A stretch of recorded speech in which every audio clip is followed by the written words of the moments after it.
শুভ সকাল বন্ধুরা। প্রথমে আমার নমস্কার নেবেন। দেখো পৌষ পার্বণের কাজ আমাদের, দেখো পৌষ মাস আমাদের লক্ষ্মী মাস। দেখো সকাল 5টায় উঠে লেগে গেলাম বন্ধুরা। আর আমার পাশে আপনারা অবশ্যই থাকবেন, প্লিজ প্লিজ। দেখো হরে কৃষ্ণ, রাধে রাধে। গাছটা কেটে ফেলেছি, মনটা খারাপ, প্রচুর ছাওয়া হয়ে গেছিলো তো বন্ধুরা, ওই জন্য একটু গাছটা কাটলাম। ঝুড়ি ঝুড়ি সারাদিন যে কত ফুল পেতাম তা কী বলবো আর। যাই হোক, দেখো কাজ, দেখো সকালবেলা উঠে আমাদের কাজের শেষ নেই। মেয়েদের জীবনটাই এমনই হয়, সারা দিন সারা কাজ কাজ করে কাজ করে সারাক্ষণ পাগল হয়ে গেলাম, কি বলবো আর। পুরো ভিডিও দেখবেন, আমার পাশে থাকবেন অবশ্যই। তারপরে আমি আবার কোথায় ভিডিও করছি সেটাও দেখাচ্ছি, পরের ভিডিও আসছি বন্ধুরা। তোমরা খুব ভালো থাকো, সুস্থ থাকো। সবসময় আমি রাধারানীর কাছে শুভকামনা করি, খুব ভালো থাকো। তারপরে আমি চলে গেলাম, আমার পাড়ায় দিদিভাইরা ঢেকিতে চাল কোটাচ্ছে, আমি নিজেই চলে গেলাম সকালের এই সব কাজ সেরে।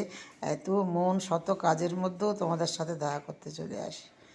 অবশ্যই তোমরা ভালো থাকবে, আমি সব সময় এই কামনা করি গো।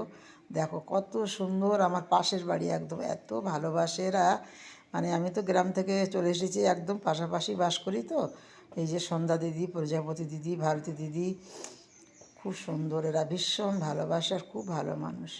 মানুষ অনেক রকমের হয়।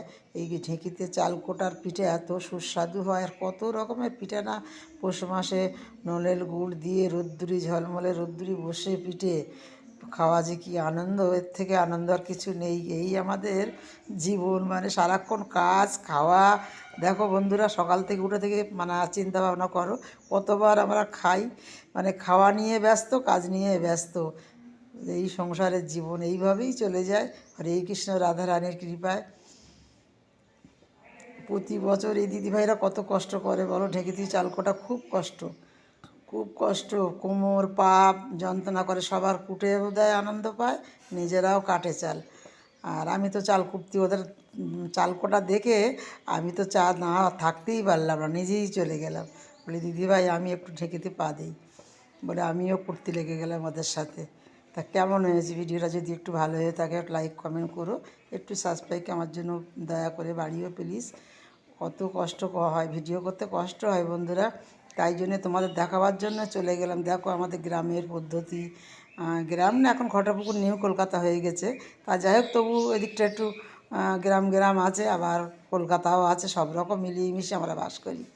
তোমরা পুরো ভিডিও দেখো। এই একটা পুচু সোনা এসে গেছে, এই দিদিভার নাতনি। খুব ভালো থাকো, সুস্থ থাকো, এই কামনা করি। একটা কথা, ভালো থাকো, সুস্থ থাকো। আসছি আবার, পরের ভিডিও দেখা হবে।